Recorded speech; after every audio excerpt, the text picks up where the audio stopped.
ពីនេះបាទគឺមហារាជសីធិបតីដូចជាបាទរបស់មកពីរកាខ្នោស្រុកក្រូចឆ្មាខេត្តត្បូងឃ្មុំ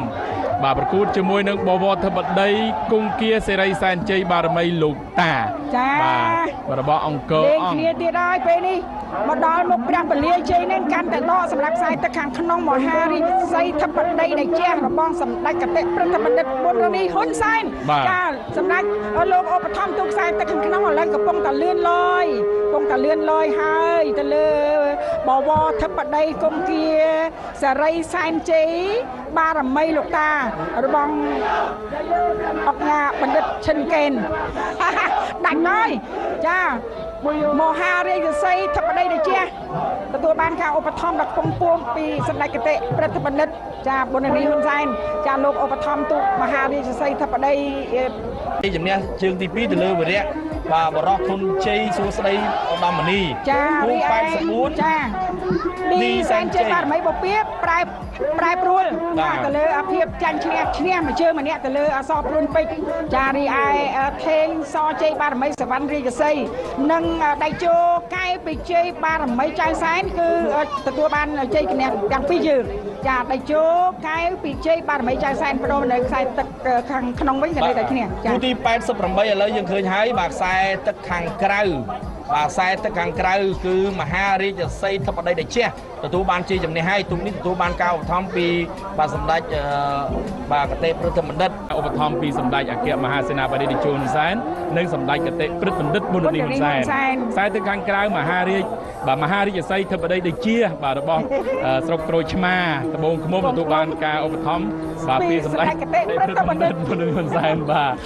អូខ្សែទឹកខាងក្នុងហើយដីទួលរកាដេជោសែនជ័យ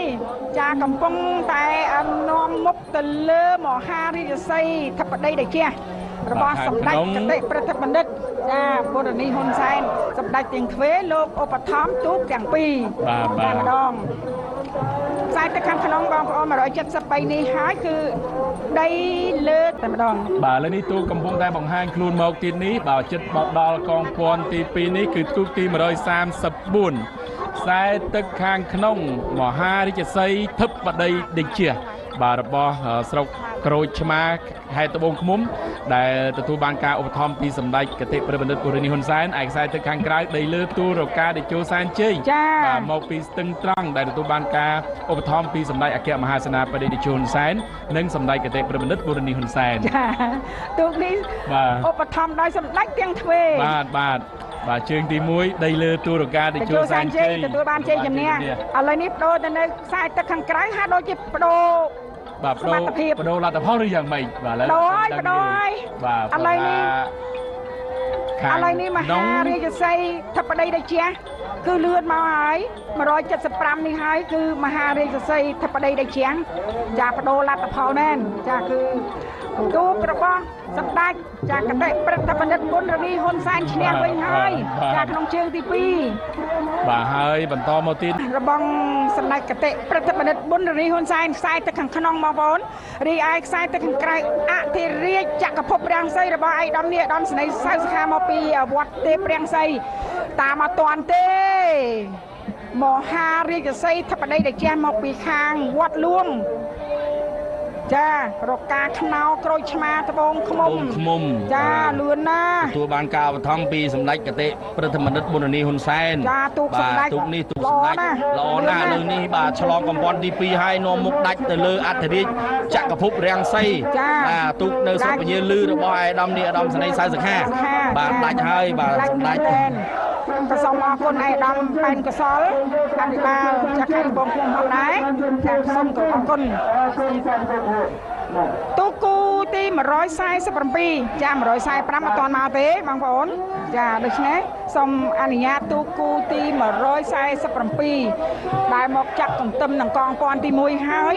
យើងខ្ញុំសម្រាប់ជើងទី2បាទទោះបីជាការបដូរខ្សែទឹកប៉ុន្តែហាក់ដូចជាស្គាល់នៅស្ថានភាពនៃការអុំនេះច្បាស់លាស់បាទយើងឃើញថាឥឡូវនេះនាំមុខដាច់ដែរនាំមុខដាច់ទៅលើអធិរាជចក្រភពរាំងសីបាទពិបាកតាមដែរដាច់ប៉ុណ្្នឹងបងអើយថាអត់តាមទេចាតាមមិនទាន់ទេដាច់ប៉ុណ្ណេះហើយទីព្រាត់សល់ប្រហែលតា 50 ម៉ែត្រអីទៀតប៉ុណ្ណោះទេដល់ហើយចឹងតែសុំចាប់យកគូក្រោយវិញចាប់យកគូក្រោយវិញចាគូក្រោយខ្សែទឹកខាងក្នុងកំពុងអានាំមុខទៀតហើយចម្ពូវ័នសែនជ័យសុខាមានរិទ្ធរបងឯកឧត្តមអភិសន្តិបណ្ឌិតសសុខានិងលោកជំទាវនាំមុខមកទៀតហើយ